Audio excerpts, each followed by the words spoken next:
uma mulher de 81 anos aparece em fotos oficiais, sentada diante de um representante da Cruz Vermelha Internacional, depois de anos praticamente desaparecida dos olhos do mundo. Mas o detalhe mais perturbador não é ela ter aparecido.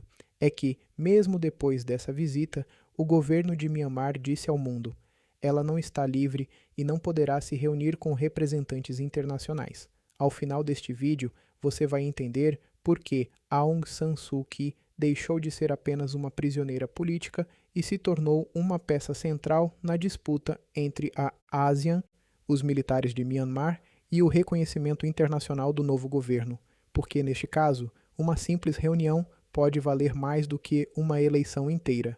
No dia 3 de agosto de 2026, o Comitê Internacional da Cruz Vermelha confirmou que um de seus representantes visitou Aung San Suu Kyi, a líder democrática deposta de Myanmar. Esse foi um momento raro.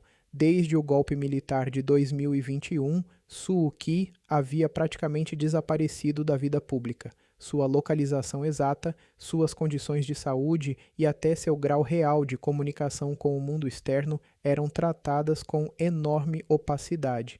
A visita do comitê, portanto, parecia uma abertura, mas foi uma abertura extremamente controlada. O próprio comitê afirmou que a visita seguiu seus padrões para pessoas privadas de liberdade. Isso inclui a possibilidade de uma conversa privada com a detida, mas, como é prática da organização, as observações sobre as condições da pessoa visitada não são divulgadas publicamente. Elas são comunicadas de forma confidencial às autoridades responsáveis pela detenção.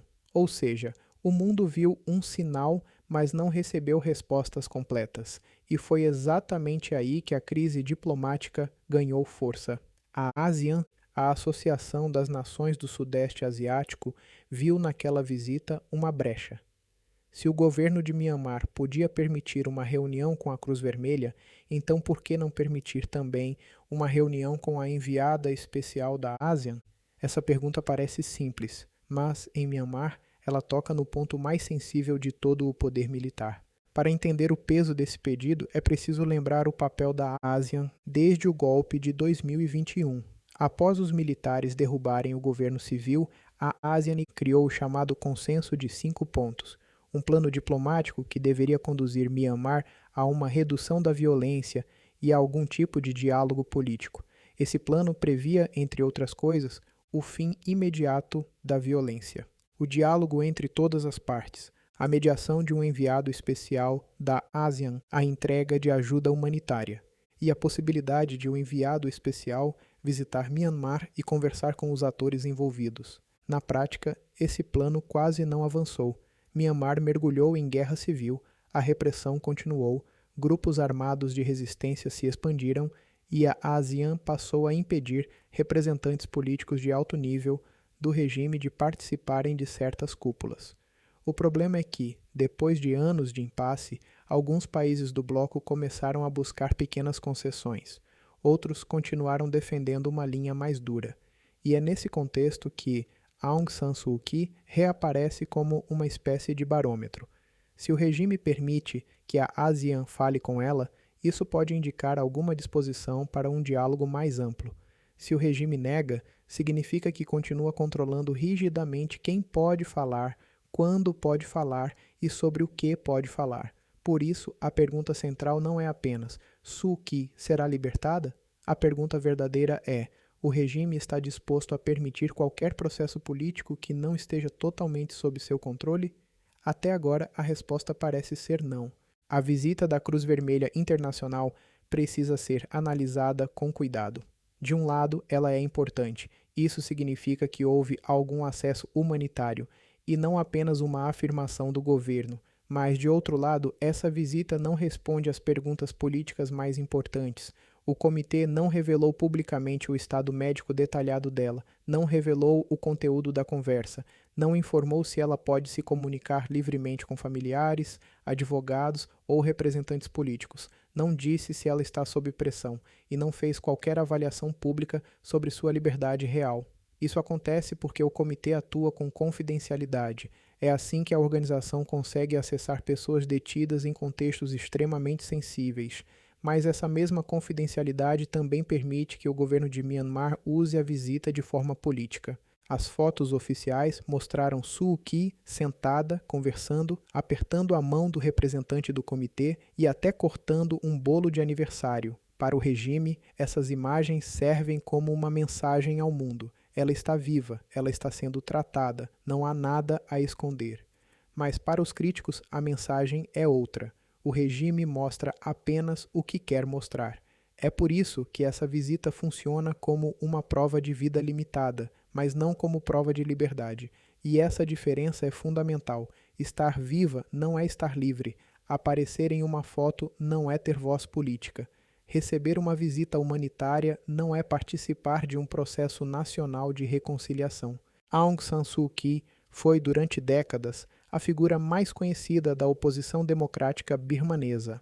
Ela venceu eleições, liderou um governo civil e carregou enorme legitimidade popular, apesar das críticas internacionais que recebeu em outros temas, especialmente durante a crise dos Rohingyas. Mas dentro de Myanmar, especialmente entre setores pró-democracia, ela continua sendo uma figura de peso. Por isso, uma reunião dela com a ASEAN poderia ter consequências enormes. Imagine se Suu Kyi dissesse que não reconhece as eleições organizadas pelo regime. Imagine se ela pedisse a libertação de presos políticos. Imagine se ela defendesse um diálogo com todas as forças de oposição, incluindo grupos étnicos e movimentos de resistência. Imagine se ela simplesmente aparecesse diante de um enviado internacional e demonstrasse que não apoia a narrativa oficial. Uma única frase poderia destruir meses de esforço diplomático do regime. Se Suu Kyi está presa, isolada e sem voz, o regime pode falar por ela. Se ela fala diretamente com o mundo, o regime perde o monopólio da narrativa. E para um governo tentando se apresentar como legítimo, isso é perigoso. O governo de Min Aung Hlaing tenta apresentar Myanmar como um país que está voltando à normalidade institucional. A narrativa oficial é a seguinte: houve eleições, um novo governo foi formado e agora a comunidade internacional deveria aceitar essa nova realidade. Mas essa versão é altamente contestada. Críticos afirmam que essas eleições ocorreram sob repressão, sem plena participação da oposição e excluindo o partido de Aung San Suu Kyi. Analistas veem essas eleições como uma tentativa de criar uma fachada civil para um poder ainda controlado pelos militares. E aqui Suu Kyi volta a ser o problema central. Como o regime pode vender uma reinicialização democrática se a líder civil deposta continua detida, isolada e impedida de falar com enviados internacionais? A pressão não veio apenas da ASEAN. Autoridades dos Estados Unidos também saudaram a visita do comitê, mas reforçaram o pedido de libertação imediata e incondicional de Aung San Suu Kyi e de outros presos políticos. A resposta da Embaixada de Myanmar em Washington seguiu a mesma linha usada contra a ASEAN. O governo disse que pedidos por libertação incondicional interferem nos processos judiciais e nos princípios do Estado de Direito de um Estado soberano. Mais uma vez, o regime tentou transformar uma questão política em questão jurídica. Quando um governo autoritário é pressionado por causa de presos políticos, uma das estratégias mais comuns é dizer: não se trata de política, trata-se da lei. A ASEAN está diante de um dilema difícil. De um lado, ela quer evitar que Myanmar se torne uma crise permanente dentro do bloco. A guerra civil, os deslocamentos populacionais, a instabilidade nas fronteiras e a presença crescente de atores externos tornam o problema cada vez mais regional. De outro lado, a ASEAN funciona por consenso e tem uma tradição forte de não interferência nos assuntos internos dos Estados-membros. Isso limita sua capacidade de pressionar Myanmar. Além disso, os países do bloco não pensam todos da mesma forma. Alguns governos parecem mais dispostos a dialogar com o regime e aceitar pequenas concessões.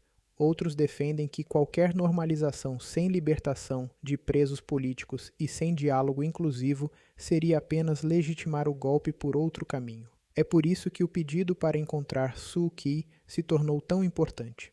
No fundo, Os pedidos de libertação de Aung San Suu Kyi revelam uma disputa por legitimidade. O regime quer que o mundo aceite uma nova realidade: eleições controladas, governo reorganizado, retorno gradual à diplomacia regional e esquecimento progressivo do golpe de 2021. A ASEAN, pelo menos em sua posição formal, ainda tenta manter vivo o princípio de que a crise de Myanmar só pode ser resolvida com diálogo inclusivo.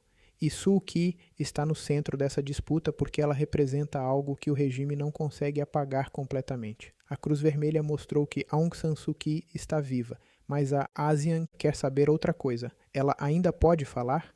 Porque se Myanmar realmente voltou à normalidade, por que a líder civil deposta continua proibida de conversar livremente com o mundo?